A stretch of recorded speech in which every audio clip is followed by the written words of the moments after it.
Hi hello നമസ്കാരം and welcome back to our family. അപ്പോൾ എല്ലാവരും സുഖമായിട്ടിരിക്കുന്നു എന്ന് വിശ്വസിക്കുന്നു. നമ്മളിന്ന് വന്നിട്ടുള്ളത് വളരെ ടേസ്റ്റി ആയിട്ടുള്ളൊരു കൊഞ്ച് ബിരിയാണിയുടെ റെസിപ്പിയുമായിട്ടാണ് കേട്ടോ.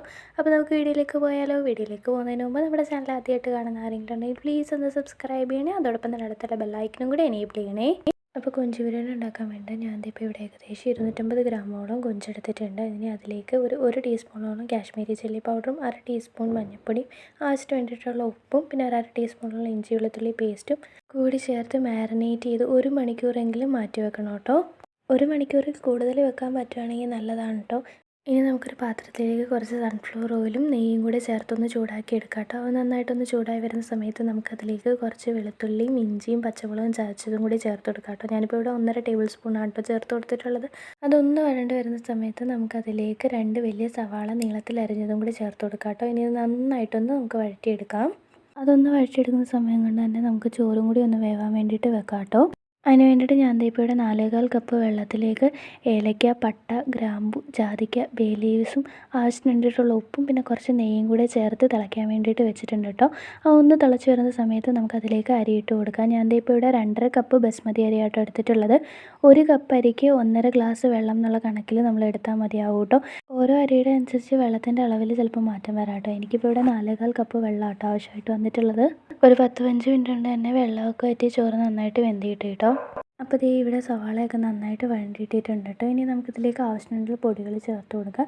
1/2 ടീസ്പൂൺ മഞ്ഞൾപ്പൊടി, 2 teaspoon Kashmiri chilli powder, 1 teaspoon garam മസാലപ്പൊടി, 1/2 ടീസ്പൂൺ മല്ലിപ്പൊടി കൂടി ചേർത്ത് നന്നായിട്ടൊന്ന് വഴറ്റിയെടുക്കാം കേട്ടോ. പൊടികളുടെയൊക്കെ പച്ച മണം മാറുന്നിടം വരെ ഒന്ന് വഴറ്റിയെടുക്കണം. നമ്മളിതിലേക്ക് ചേർക്കുന്ന പൊടികളുടെയൊക്കെ അളവ് നിങ്ങളുടെ ഇഷ്ടത്തിനനുസരിച്ച് മാറ്റം വരുത്താം കേട്ടോ. ഇനി നമുക്കതിലേക്ക് ഒരു വലിയ തക്കാളി ചെറുതായി അരിഞ്ഞതും കൂടെ ചേർത്ത് കൊടുക്കാം കേട്ടോ. അതും കൂടി ചേർത്ത് നന്നായിട്ടൊന്ന് വഴറ്റിയെടുത്തതിന് ശേഷം മല്ലിയിലയും പുതിനയിലയും കൂടെ മിക്സ് ചെയ്ത് 2 ടീസ്പൂണോളം ചേർത്ത് കൊടുക്കാം കേട്ടോ. അതിന് ശേഷം നമുക്കതിലേക്ക് ഒരു 2 ടേബിൾ സ്പൂണോളം തൈരും കൂടി ചേർത്ത് കൊടുക്കാം കേട്ടോ. പുളിയുള്ള തൈരാണെങ്കിൽ കുറച്ച് ചേർത്താൽ മതിയാവും കേട്ടോ. അതുപോലെ തന്നെ തക്കാളിക്കും പുളിയുള്ളതാണെങ്കിൽ ഇതിൽ കുറച്ച് അളവിൽ തൈരെടുത്താൽ മതിയാവും കേട്ടോ.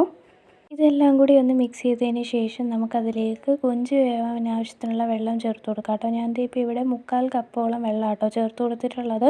വെള്ളം ഒന്ന് തിളച്ച് വരുന്ന സമയത്ത് നമുക്കതിലേക്ക് ആവശ്യത്തിന് വേണ്ടിയിട്ടുള്ള ഉപ്പും കൂടെ ചേർത്തതിന് ശേഷം നമ്മൾ പുരട്ടി വെച്ചിട്ടുള്ള കൊഞ്ചില്ലേ അതും കൂടി ചേർത്ത് നന്നായിട്ടൊന്ന് വേവിച്ചെടുക്കാം കേട്ടോ. കൊഞ്ചൊക്കെ ഒന്ന് വേവിച്ചതിന് ശേഷം ദേ മസാല ഈ ഒരു പരുവത്തിലേക്ക് നമുക്ക് ആക്കിയെടുക്കണം കേട്ടോ.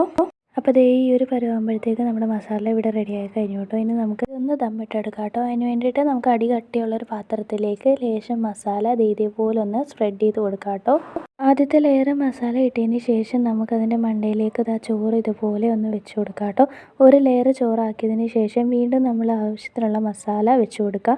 അതിന് ശേഷം അതിൻ്റെ മണ്ടയിലേക്ക് കുറച്ച് ഗരം മസാലപ്പൊടിയും അതുപോലെ തന്നെ വറുത്ത സവാളയും കാഷ്നട്ടും ഉണക്കമുന്തിരിയും ലേശം നെയ്യും അതിനുശേഷം ഒരു പച്ചമുളക് വെച്ച് കൊടുക്കാം കേട്ടോ. പച്ചമുളക് വെക്കുന്നത് ഓപ്ഷനിലാണ്. നിങ്ങൾക്ക് ഇഷ്ടമുണ്ടെങ്കിൽ മാത്രം വെച്ച് കൊടുത്താൽ മതിയാവും കേട്ടോ. നമുക്കതിൻ്റെ മേലേക്ക് കുറച്ച് മല്ലിയിലയും പുതിനയിലയും കൂടി വിതറി കൊടുക്കാം കേട്ടോ. പാലിലേക്ക് ലേശം മഞ്ഞൾപ്പൊടി മിക്സ് ചെയ്തതിന് ശേഷം നമുക്കിതിൻ്റെ മേലേക്ക് ഒന്ന് ഒഴിച്ച് കൊടുക്കാം കേട്ടോ. അതും കൂടെ ഒഴിച്ച് കൊടുക്കുമ്പോഴത്തേക്ക് നമ്മുടെ ഒരു ലെയർ സെറ്റായിട്ടുണ്ട് കേട്ടോ. ഇനി ഇതുപോലെ തന്നെ നമുക്ക് രണ്ടാമത്തെ ലെയറും കൂടി ചെയ്തെടുക്കാം.